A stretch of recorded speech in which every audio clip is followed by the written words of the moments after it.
building the attitude to write memoir, we are looking at our seeds and trying to find a story that is emerging.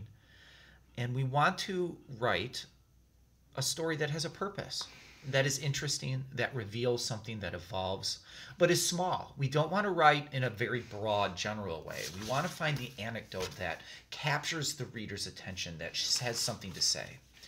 How long do our narratives have to be? 600 to 800 words. Short. Think back to Boys Don't Cry. In this video, I want to emphasize the power of the first line and ways to find introductions that work that we'll talk more in our next class meeting. Let's look at Boys Don't Cry again.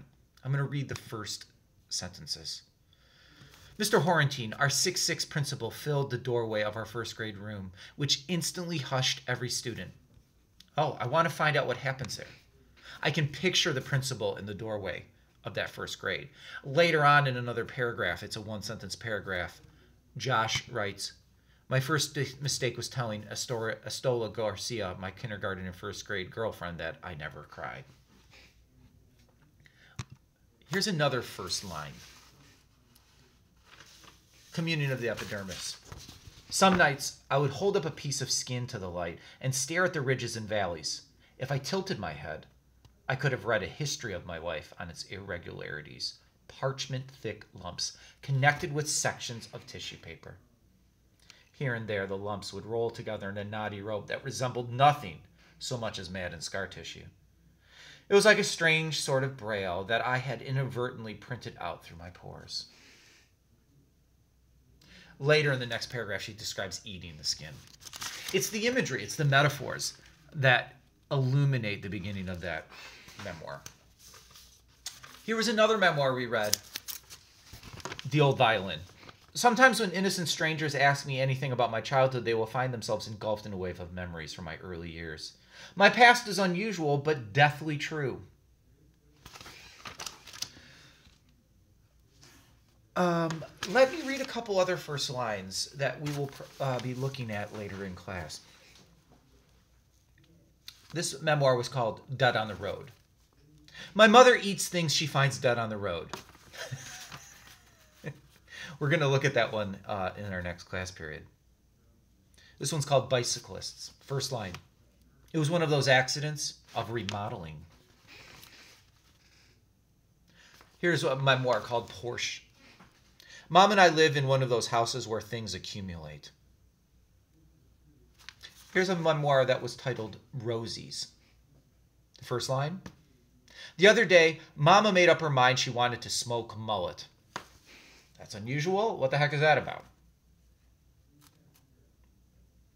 Here's a simple beginning from a memoir called Cousins. The first line. Here's the scene.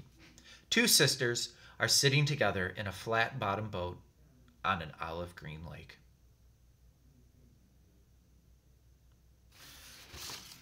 When we're building the attitude to write memoir, remember the event and the personal examination of the subject becomes the memoir. Personal essay writing is discovering its meaning, often through the writing. When we first start and we take our seed and we start over, a lot of times we got to throw 90% away about what we're writing so we can illuminate that specific. We're going to give ourselves permission to write, and we're going to develop a private confessional moment with ourselves as we explore that memory, that story. When we write a memoir, we want to be scrupulous. We want to be honest. But it's also okay to make up the details that we don't remember. We're doing the best that we can, but we also want to capture the story. We're not lying on purpose because it's a better story, but we do have to fill in the details that our memories aren't going to see vividly in color. And the honesty is in the theme. The honesty is in the reality of the moment. I embellish my stories. Remember when I tell stories in class, I always joke that 9 out of 10 of my stories are true. Now that one that is not true that I am mendaciously saying, in reality what I'm doing is I'm embellishing, I'm hyperbolizing, I'm changing my age so the story is more memorable or interesting. But I'm not lying. I'm not making something up out of nowhere. I'll tell a story about how I jumped off the roof of the school. That one's real. I broke my foot. I'm going to tell a story about getting hit by the car when I'm a musician and I'm walking to play at the Arc Theater. I tell this story about getting bullied. in the middle school, but sometimes I embellish a little bit about how many kids were involved because I don't really remember. I think I remember the names of the students who were involved, but sometimes I'll tell a story about people that might not remember that. They might say, I wasn't involved in that in 7th grade, that big moment when you got called in the principal's office. So I want you to give yourself permission to find that first line that's interesting, and I want you to find an anecdote that is small. Young writers, all writers, when we start writing narrative essays, we tend to write broad strokes, and the details of specifics are what hook our readers. So good luck. We're going to start drafting in the next class period. We're going to get our first drafts done rather quickly, and we will get feedback and resubmit later in the unit.